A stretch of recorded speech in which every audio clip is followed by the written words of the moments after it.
नमस्कार दोस्तों, स्वागत है आपका आपके अपने चैनल महाविद्या एकेडमी में। हम यूपी ट्रिपल एससी मुख्य सेविका के लिए एक नई सीरीज स्टार्ट कर चुके हैं, जिसमें हम क्या कर रहे हैं, डेली हम 25 क्वेश्चंस करते हैं। ठीक है, ये इस सीरीज का कौन सा वीडियो है? 8th वीडियो है। इससे पहले आपके 7 टेस्ट आ चुके हैं, जिसमें हमने 25 क्वेश्चन कंप्लीट किए हैं। और सारे वीडियो क्या है आपके ऑलमोस्ट टॉपिक वाइज है, जिसमें क्या होता जा रहा है, आपका एक एक टॉपिक क्लियर भी होता जा रहा है। ठीक है, आज का है आज आपका टेस्ट नंबर 8 है। और आपको कई बार बताया जा चुका है कि आप इन टेस्ट को कैसे देखिए। पहले आप क्या करिए, जैसे क्वेश्चन है तो ये क्वेश्चन देखिए और इसको रीड करके पहले खुद से आंसर जानने की कोशिश करिए। आपके मन में क्या कौन सा आंसर आ रहा है सबसे पहले। अगर ठीक है तो आप पहले अपना आंसर चूज कर लीजिए और उसके बाद क्या करिए, वीडियो को फिर से ऑन कर दीजिए। ऐसे ही पहले क्वेश्चन पढ़िए, वीडियो को पॉज करिए और फिर से देखिए। ऐसे क्या होगा, ऐसे आपके मन में मतलब जो क्वेश्चन है ना, पहली बात तो अगर आपको आता है तो बहुत अच्छी बात है। अगर नहीं आता है और आपने गलत आंसर चूज किया और उसके बाद आपको जो आंसर बताया जाएगा सही आंसर, क्या होता है ना, ये एक साइकोलॉजिकल चीज होती है। अगर आपको क्या है, आपने कोई चीज गलत कर दी है, ठीक है, और आप जब चीजें गलत करके सही चीज सीखते हैं ना, तो वो चीज आप जीवन में कभी नहीं भूलते हैं। ठीक है, जैसे आपने क्या टू लिखना ऐसे सीखा, ठीक है, आपको क्या है, आपको किसी ने बता दिया टू ऐसे लिखा जाता है, लेकिन जब आपको पता चलेगा कि नहीं ऐसे नहीं लिखा जाता है, टू तो ऐसे लिखा जाता है, तो फिर आप ये टू लिखना कभी नहीं भूलते हैं। ठीक है, ये चीज़ें क्या है, ये चीज़ें साइकोलॉजिकल होती हैं। चलिए आप क्वेश्चन नंबर 1 स्टार्ट करते हैं। पहला क्वेश्चन है हमारा, विटामिन B12 में, देखिए B12 लिखा ऐसे जाएगा, ठीक है, B12 लिखा ऐसे जाता है, लेकिन यहाँ पर आपको PDF में ऐसे लिखा हुआ है।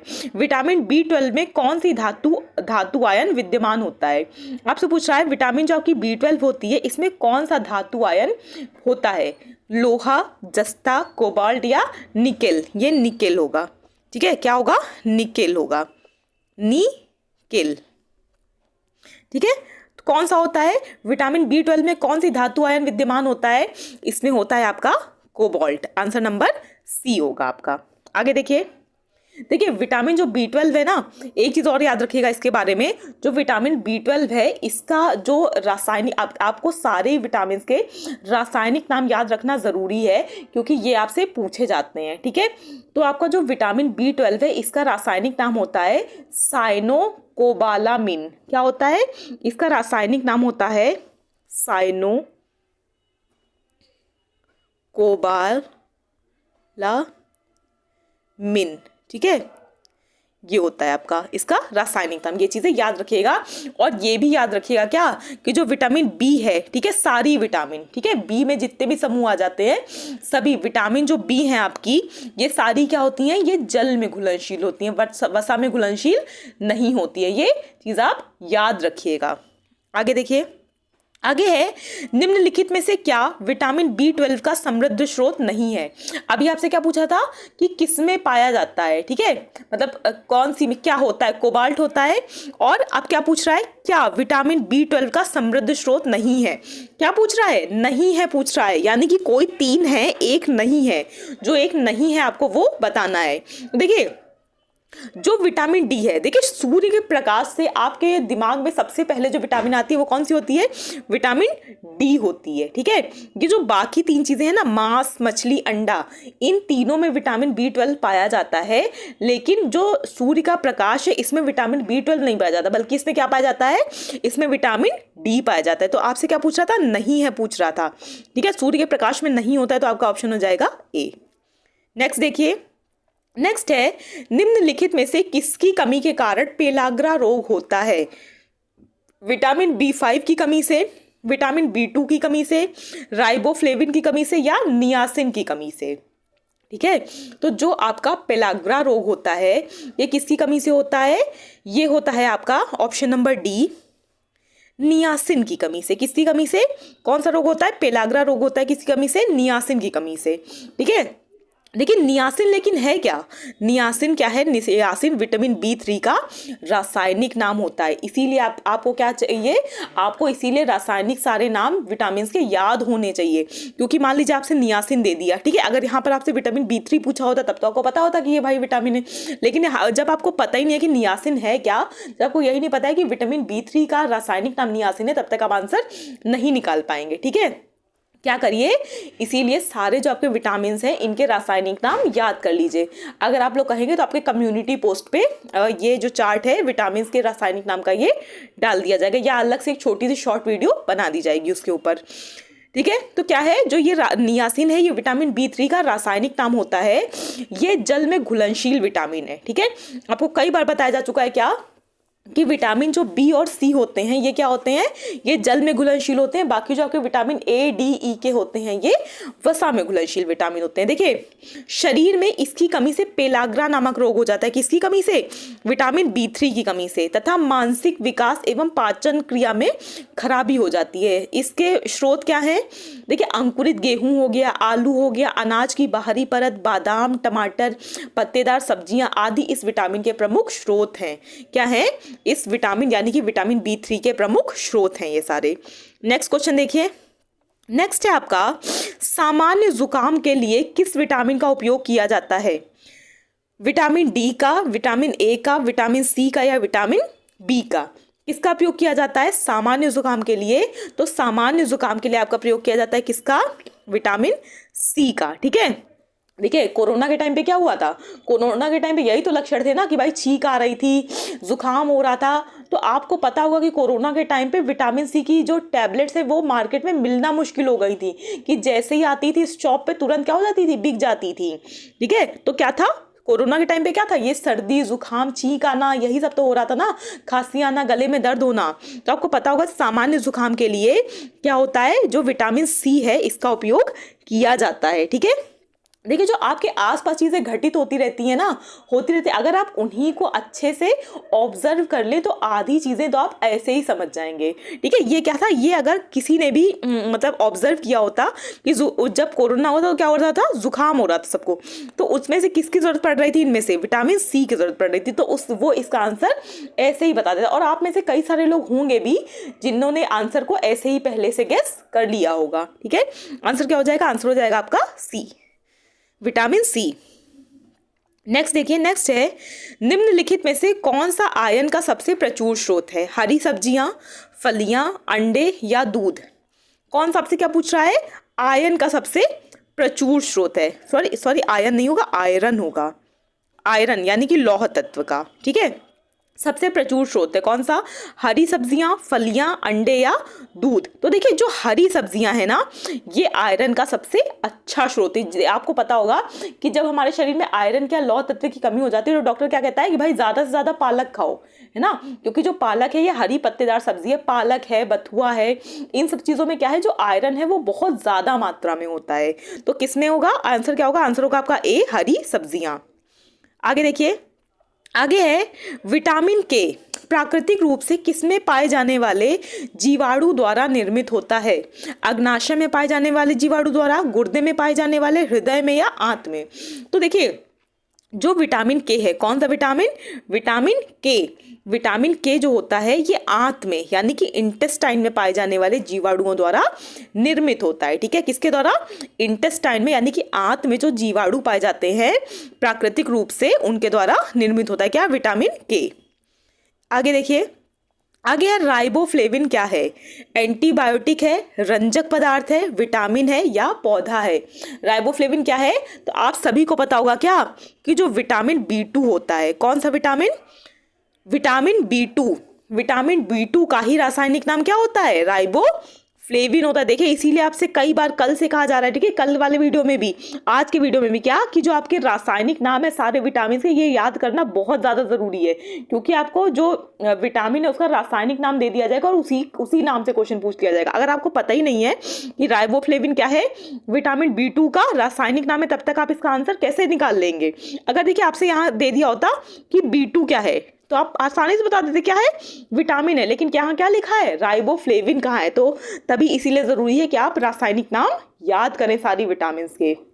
आंसर हो जाएगा आपका यहाँ पर C, विटामिन। राइबोफ्लेविन क्या है? राइबोफ्लेविन है आपका एक विटामिन। ठीक है, देखिए ये कार्बोहाइड्रेट तथा अन्य पदार्थों के उपापचय में भाग लेता है और इसकी कमी से शरीर के भार में कमी आती है। ठीक है, अगर आपके शरीर में विटामिन B2 या राइबोफ्लेविन कम होने लगता है तो आपका जो भार है ये बहुत तेजी से गिरने लगता है, बहुत तेजी से कम होने लगता है।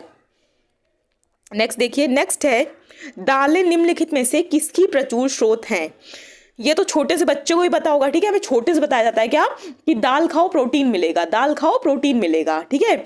तो किसका है, कार्बोहाइड्रेट, प्रोटीन, खनिज, विटामिन। तो दालें किसका प्रमुख स्रोत है, दालें प्रमुख स्रोत हैं प्रोटीन का, ठीक है। देखिए दालें हमारे भोजन का सबसे महत्वपूर्ण भाग हैं, मतलब प्रोटीन का अच्छा स्रोत है। और प्रोटीन क्यों जरूरी होता है हमारे शरीर के लिए, कल के वीडियो में आपको बताया गया था। जो प्रोटीन है ये त्वचा, रक्त, मांसपेशियां तथा हड्डियों की कोशिकाओं के विकास के लिए जरूरी होते हैं। यहाँ मतलब इनडायरेक्टली क्या है, जो प्रोटीन है ये हमारे शरीर में नए ऊतकों के निर्माण के लिए और पुराने ऊतकों की मरम्मत के लिए जरूरी होता है, ठीक है।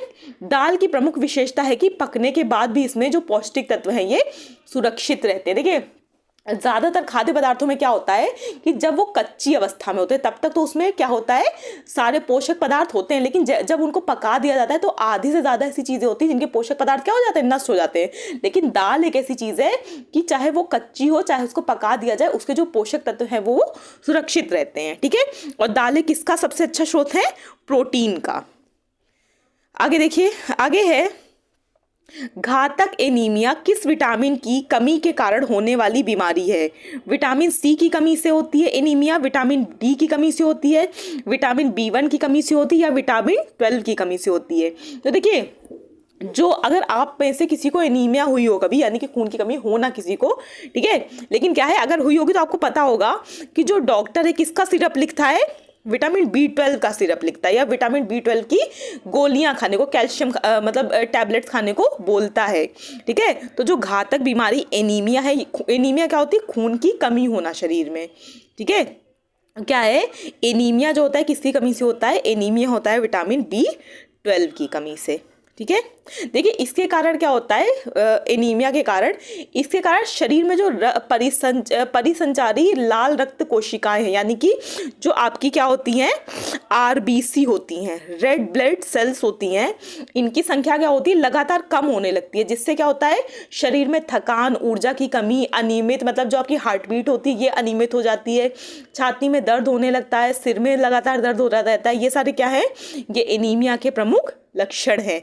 और एनीमिया किसकी कमी से होता है, एनीमिया होता है विटामिन B12 की कमी से। एनीमिया होता क्या है, शरीर में खून की कमी हो जाना, और खून में भी क्या, जो खून में जो RBC होती हैं उनकी संख्या में कमी आ जाना।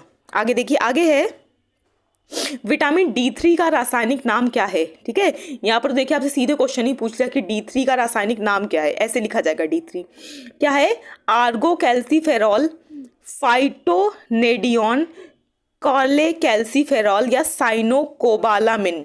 क्या है, तो जो विटामिन D3 है इसका जो रासायनिक नाम है ये है आपका ऑप्शन नंबर C, कार्ले कैल्सीफेरॉल। क्या है, कार्ले कैल्सीफेरॉल। और इसका जो देखिए रासायनिक सूत्र है, ठीक है, यानी कि जो इसका केमिकल सूत्र है वो क्या होता है, ये होता है C27H44O, ठीक है। यानी कि कार्बन के कितने अणु, कार्बन के 27, हाइड्रोजन के 44 और ऑक्सीजन का 1, ठीक है। और देखिए जो आपकी विटामिन D3 है, ठीक है, इसके स्रोत क्या हैं, जो विटामिन D3 है आपकी ये अंडे में, मछली में, मीट में, जो डेयरी पदार्थ है इसमें प्रमुख रूप से पाई जाती है, ठीक है। देखिए विटामिन D3 से आंतों में कैल्शियम, मैग्नीशियम और फास्फेट का अवशोषण बढ़ जाता है। यह हृदय रोग, हड्डियों को मजबूत, कैंसर से बचाव एवं याददाश्त को ठीक करता है, ठीक है। क्या, विटामिन D3। और इसका रासायनिक नाम क्या है, इसका रासायनिक नाम है कार्ले कैल्सीफेरॉल, ऑप्शन नंबर C। आगे देखिए, आगे है हमारे भोजन के मुख्य घटक क्या है, कार्बोहाइड्रेट, प्रोटीन, वसा, विटामिन तथा लवण। क्या है, हमारे भोजन के प्रमुख घटक क्या हैं, यहाँ पर आपका थोड़ी सी मिस्टेक है, यहाँ पर आपका ऑप्शंस होंगे इसके बाद 1, यहाँ पर आपके ऑप्शन होंगे 1, 2, 3, 3 ऑप्शन है आपके यहाँ पर। क्या क्या, पहला होगा A, दूसरा होगा A और B, और तीसरा होगा सभी, ठीक है। ये यहाँ पर 3 आपके ऑप्शन दिए होंगे, ठीक है। इसके बाद में तो आपसे पूछ रहा है भोजन के मुख्य घटक क्या हैं, कार्बोहाइड्रेट, प्रोटीन, वसा या विटामिन और लवण। तो देखिए ये जो सारे ही हैं ना, ये क्या है, हमारे भोजन के आवश्यक घटक हैं। क्या है, हमारे भोजन के आवश्यक घटक है। तो आपका जो आंसर हो जाएगा ये हो जाएगा सभी, ठीक है। देखिए हमारे भोजन के जो आवश्यक घटक हैं ये क्या क्या है, कार्बोहाइड्रेट हो गया, प्रोटीन हो गया, वसा हो गया, खनिज लवण हो गया, जल हो गया। ये सभी क्या होता है, ये हमारे शरीर को ऊर्जा देते हैं और हमारे शरीर की वृद्धि और विकास के लिए आवश्यक होते हैं। तो या इसी में ई ऑप्शन एक कर लीजिए, ठीक है, उतना करने की जरूरत नहीं है, एक इसी में कर लीजिए ऑप्शन सभी, ठीक है। तो इसका आंसर क्या हो जाएगा, इसका ऑप्शन हो जाएगा ई सभी। हमारे भोजन के मुख्य घटक क्या हैं, ये चारों ही हैं।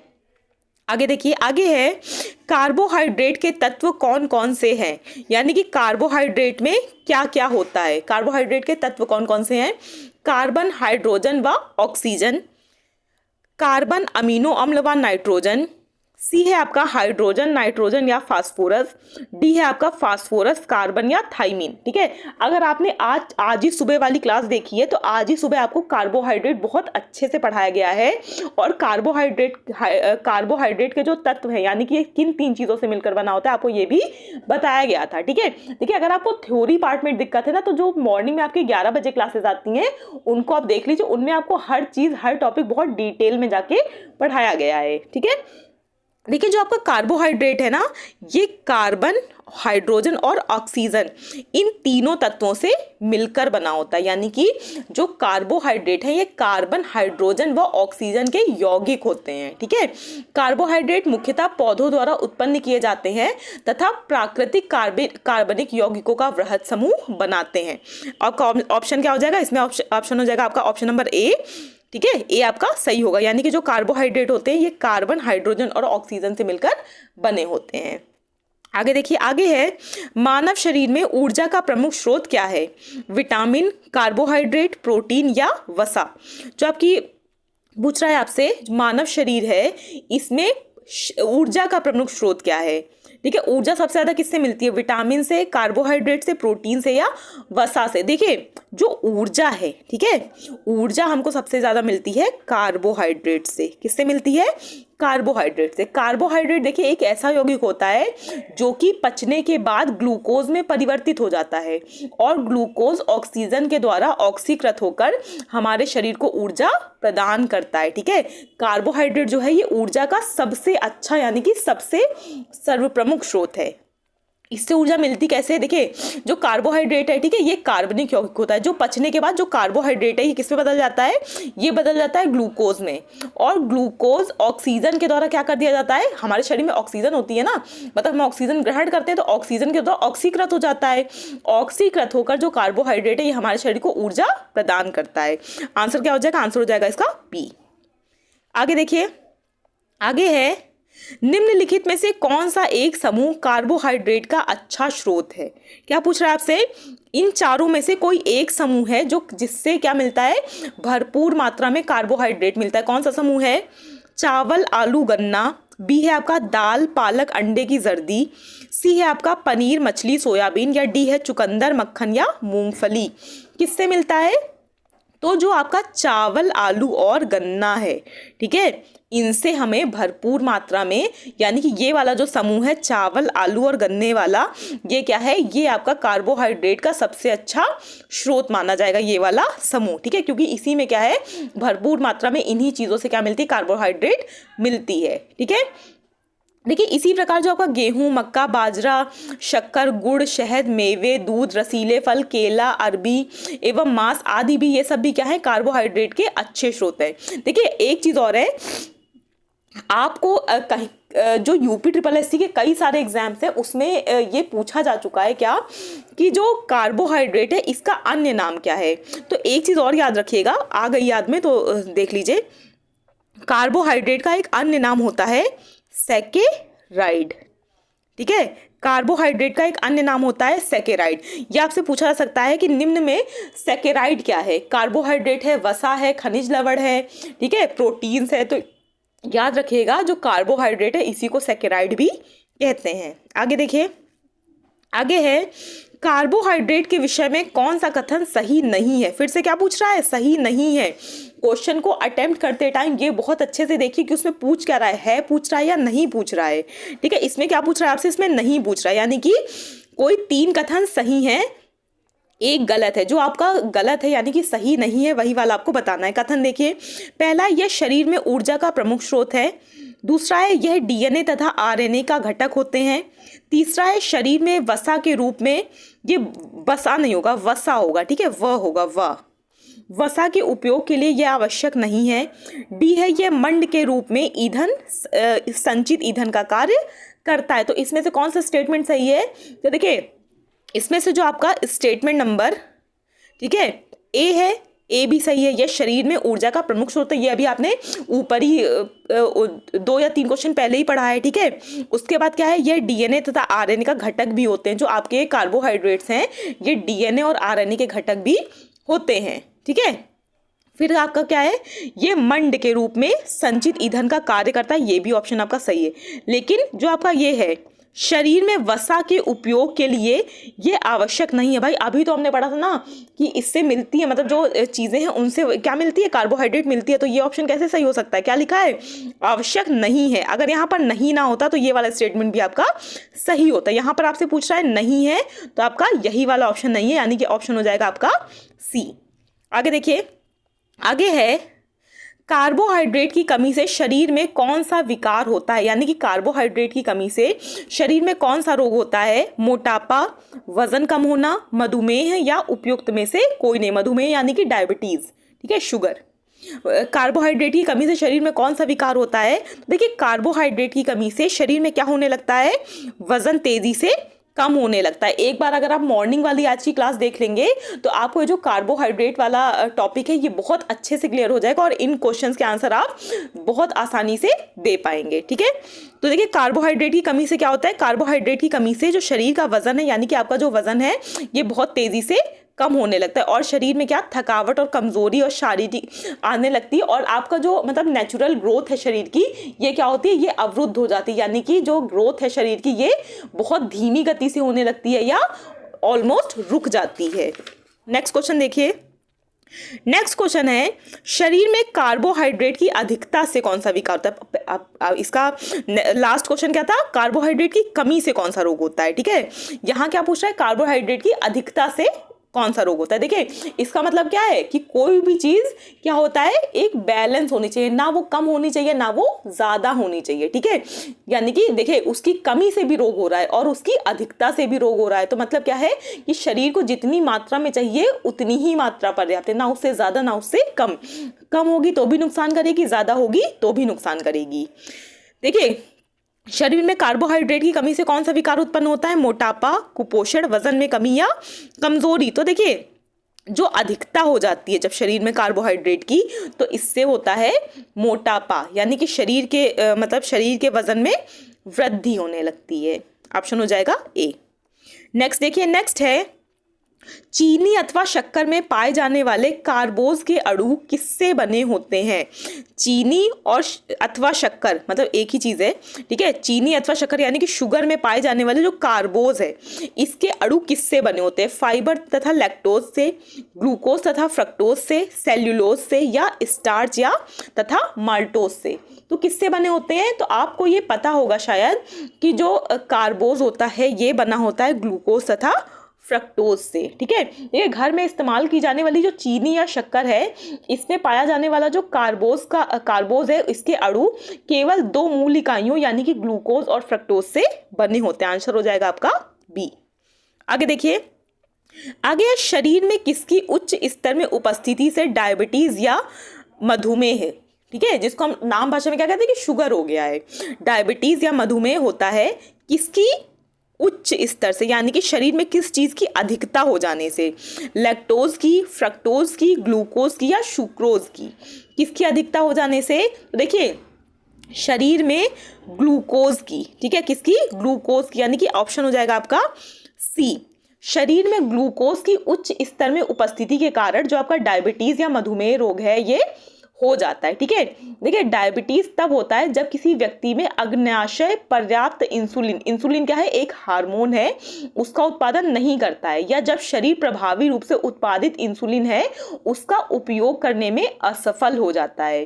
तो डायबिटीज या मतलब डायबिटीज की जो बीमारी है ये हो जाती है। आपको पता होगा डायबिटीज को कंट्रोल करने के लिए जो इंसुलिन नाम का हार्मोन होता है इसके इंजेक्शन वगैरह दिए जाते हैं। ठीक है, इंसुलिन क्या है, इंसुलिन एक हार्मोन है जो रक्त शर्करा या ग्लूकोज को क्या करता है, नियंत्रित करता है। आपसे इंसुलिन हार्मोन का कार्य भी पूछा जा सकता है, तो याद रखिएगा इंसुलिन एक हार्मोन होता है जो खून में शर्करा या ग्लूकोज को नियंत्रित करता है। अगर शरीर में क्या होता है, इस मतलब इंसुलिन बनना बंद हो जाता है या बना हुआ जो इंसुलिन है वो अपना काम नहीं करता है, तो क्या होने लगता है, डायबिटीज की शुरुआत हो जाती है। और जब बिल्कुल ही बंद हो जाता है, इंसुलिन अपना काम करना बिल्कुल बंद कर देता है, तो डायबिटीज का स्तर बढ़ने लगता है। आगे देखिए, आगे है निम्नलिखित में से भोजन का सबसे प्रमुख अंग कौन सा है, वसा, कार्बोहाइड्रेट, ग्लूकोज या स्टार्च। ठीक है, क्या पूछा आपसे, भोजन का सबसे महत्वपूर्ण अंग कौन सा है, तो ये है आपका ऑप्शन नंबर बी, कार्बोहाइड्रेट। ठीक है, क्या है, जो भोजन का सबसे महत्वपूर्ण अंग है ये कार्बोहाइड्रेट है। और कार्बोहाइड्रेट क्या होते हैं, कार्बोहाइड्रेट किन 3 चीजों से मिलकर बने होते हैं, कार्बन से, हाइड्रोजन से और ऑक्सीजन से। यानी कि जो कार्बोहाइड्रेट हैं ये कार्बन, हाइड्रोजन और ऑक्सीजन के यौगिक होते हैं। आगे देखिए, आगे है प्रोटीन को बनाने वाले नाइट्रोजन से युक्त मूल इकाई को क्या कहते हैं, अमीनो अम्ल, ट्रायोस, पॉलीसेकेराइड या वसा। क्या कहते हैं, प्रोटीन को बनाने वाले नाइट्रोजन से युक्त जो मूल इकाई है इसको क्या कहते हैं, इनको कहते हैं अमीनो अम्ल, यानी कि एमिनो एसिड कहते हैं। ठीक है, देखिए ये जो अमीनो अम्ल है ना ये एक दूसरे से पेप्टाइड बंध द्वारा जुड़े होते हैं। कई अमीनो अम्ल आपस में जुड़कर श्रृंखलाएं बनाते हैं। जो प्रोटीन है, मतलब आपसे पूछा जा सकता है प्रोटीन के बारे में, ये जो प्रोटीन है इन्हीं अमीनो अम्ल की जो श्रृंखला होती है, एक अमीनो अम्ल है, 2 है, 3 है, 4 है, ऐसे कर करके ये जब श्रृंखला बना लेते हैं तो यही क्या बन जाती है, यही आपकी प्रोटीन कहलाती है। ठीक है, प्रोटीन जो है इन्हीं अमीनो अम्ल की श्रृंखलाओं से बने होते हैं। ठीक है, तो प्रोटीन के संदर्भ में एक बात ये भी याद रखिएगा कि प्रोटीन किससे बने होते हैं, प्रोटीन अमीनो अम्ल की श्रृंखलाओं से बने होते हैं। आपका आंसर हो जाएगा ए। आगे देखिए, आगे है निम्नलिखित में से किसमें प्रोटीन की अधिकता पाई जाती है, गेहूं में, अरहर में, उड़द में या सोयाबीन में। किसमें पाई जाती है, तो जो देखिए आपका जो सोयाबीन है, ठीक है, इसमें क्या है, आपका प्रोटीन बहुत भरपूर यानी कि बहुत अधिक मात्रा में पाया जाता है। तो प्रोटीन देखिए होता तो अरहर की दाल में भी, उड़द की दाल में भी है, लेकिन जो सबसे ज़्यादा पाया जाएगा प्रोटीन इसमें वो पाया जाएगा आपका सोयाबीन में। सोयाबीन में देखिए लगभग जो आपका 40% प्रोटीन है ये पाया जाता है, यानी कि प्रोटीन की मात्रा सोयाबीन में लगभग 40% होती है। आगे देखिए, इनमें से कौन सी प्रोटीन दूध में पाई जाती है। आपसे पूछा है कि इनमें से कौन सा वो प्रोटीन है जो किस में पाया जाता है, दूध में पाया जाता है। केरोटिन, केसिन, ग्लोबिन या ग्लोब्यूलिन, कौन सा है, तो आपका जो केसिन है। ठीक है, ऑप्शन नंबर बी जो केसिन है, केसिन नामक प्रोटीन दूध में पाया जाता है। उल्लेखनीय है कि मतलब क्या है, मतलब आपको पता होगा क्या कि दूध प्रोटीन का एक महत्वपूर्ण स्रोत है। देखिए दूध क्या है, दूध एक कंप्लीट फूड होता है। दूध में ऑलमोस्ट वो सभी चीज़ें होती हैं जिनकी हमारे शरीर को ज़रूरत होती है, और केसीन की उपस्थिति के कारण ही दूध का रंग सफ़ेद होता है। आपसे कई बार क्वेश्चन पूछ लेते हैं कि किसकी उपस्थिति के कारण जो दूध है इसका रंग सफ़ेद होता है, तो याद रखिएगा केसीन होता है। ठीक है, केसीन नाम का एक प्रोटीन होता है, इसी की उपस्थिति के कारण दूध का रंग सफेद होता है। ठीक है, दूध में कौन सी प्रोटीन पाई जाएगी, दूध में पाई जाती है आपकी casein, option number B. Next question देखिए, नेक्स्ट है मनुष्य के बाल एवं नाखून में कौन सा प्रोटीन विद्यमान होता है, हिस्टोन, ग्लाइडिन, केराटिन या फाइब्रोइन। ठीक है, तो मनुष्य के जो बाल और नाखून हैं ये आपको पता होगा प्रोटीन के बने होते हैं, लेकिन कौन सी प्रोटीन के, तो ये बने होते हैं केराटिन के। किसके बने होते हैं, केराटिन के। देखिए अगर आप ये एग्जाम जो है सारे फीमेल्स ही दे रहे हैं, फीमेल्स कैटेगरी के लोग ही दे रहे हैं, तो आपको पता होगा बालों के लिए केराटिन ट्रीटमेंट होता है, जिससे क्या होते हैं बाल शाइनी हो जाते हैं, स्ट्रेट हो जाते हैं, है ना। तो जो आपके बाल और नाखून है, इससे भी अगर आपने थोड़ा बहुत भी देखा, ट्रेसेमे का ऐड आता है, कई सारे शैम्पूज का ऐड आता है, उसमें भी आपको क्या बताते हैं कि इसमें कैरोटीन है, ये है, वो है, ठीक है। तो इससे भी आप ये चीज़ याद रख सकते हैं कि जो हमारे बाल और नाखून है, इसमें कौन सा प्रोटीन होता है, इसमें होता है कैरोटीन, ठीक है। केराटिन है, कैरोटीन, आप इसको पढ़िएगा, ठीक है, विद्यमान होता है। और ये देखिए, ये जो प्रोटीन है प्राणियों में बाल और नाखूनों का प्रमुख संरचनात्मक घटक है, यानी कि जो हमारे बाल और नाखून है ये प्रोटीन के ही बने होते हैं, और प्रोटीन में भी क्या, मुख्य रूप से कैरोटीन के। आज के टेस्ट का लास्ट क्वेश्चन देखिए, लास्ट क्वेश्चन है, निम्नलिखित में से कौन से खाद्य पदार्थ प्रोटीन के अच्छे स्रोत माने जाते हैं। यानी कि ये जो आपको 4 समूह दिए हुए हैं, इनमें से कौन आपका प्रोटीन का अच्छा स्रोत है। दूध और दूध से बने खाद्य पदार्थ, मांसाहारी खाद्य पदार्थ, दालें एवं गिरीदार फल यानी कि छिलके वाले फल, ठीक है, और क्या, उपर्युक्त सभी। तो इसका आंसर क्या होगा, इसका आंसर है ऑप्शन नंबर डी, उपर्युक्त सभी होगा। देखिए, क्योंकि दूध और उससे बने खाद्य पदार्थ भी प्रोटीन के अच्छे स्रोत होते हैं, मांसाहारी खाद्य पदार्थ भी प्रोटीन के अच्छे स्रोत होते हैं, और दालें और जो फलियां हैं ये तो प्रोटीन के अच्छे स्रोत होते हैं, ये तो आपको पता ही है। तो ये तीनों ही हैं, तो इसका आंसर क्या हो जाएगा, आंसर हो जाएगा आपका ऑप्शन नंबर डी, उपर्युक्त सभी, ठीक है। तो इसी के साथ आपका जो प्रैक्टिस सेट नंबर 8 था, यानी कि टेस्ट नंबर जो आपका 8 था, ये कंप्लीट होता है। नेक्स्ट वीडियो में हम टेस्ट नंबर 9 को देखेंगे, ठीक है। अगर आपको कोई भी प्रॉब्लम आ रही है टेस्ट को करने में, या आपको किसी टॉपिक पर कोई ऐसा टॉपिक है जो आपको समझ में नहीं आ रहा है, तो आप आराम से कमेंट सेक्शन में बता सकते हैं, आपके डाउट सॉल्व कर दिए जाएंगे, ठीक है। जहां पर भी आपको लगे कि आप चीजें भूल जाएंगे, उनको क्या करें, या तो वीडियो को 2 से 3 बार रिपीट करके देख लीजिए, या तो साथ ही साथ अपने शॉर्ट नोट्स बनाते जाइए। वीडियो को कंप्लीट देखिएगा, तभी आपको इसका फायदा मिलेगा। वीडियो देखने के लिए thank you so much. Please like, share और सब्सक्राइब करना मत भूलिएगा। Thank you.